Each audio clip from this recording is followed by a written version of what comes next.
Hey guys, welcome to lesson 1.7, multiply by two-digit numbers. So today our essential question is, how do you multiply by two-digit numbers? So go ahead and put your star behind your essential question. Remember, that's what you should be able to do after learning this lesson and after practicing.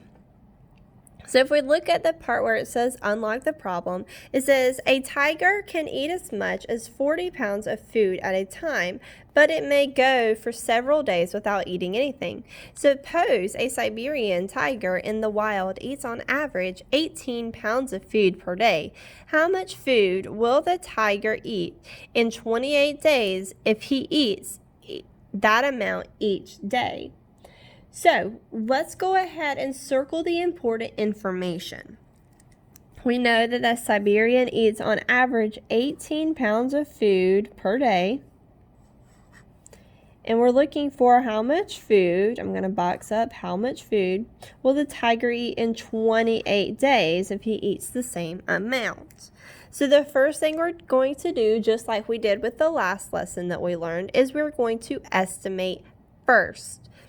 So we're going to estimate 28 times 18. So what I'm going to say, what my suggestion is to always do, round to the biggest place value. And that's what they did. We know that 28, the 8 tells a 2 to go up, so that would be 30. And then 18 will round to 20. So then we have 30 times 20. I know that 2 times 3 is 6. And then I have 2 zeros behind it. Remember, that's the easy way to multiplying with multiples of 10. If you need a refresher on that, go back to lesson 1 and 2 just to remind yourself of what that looks like. All right, so the next step would be to multiply the ones.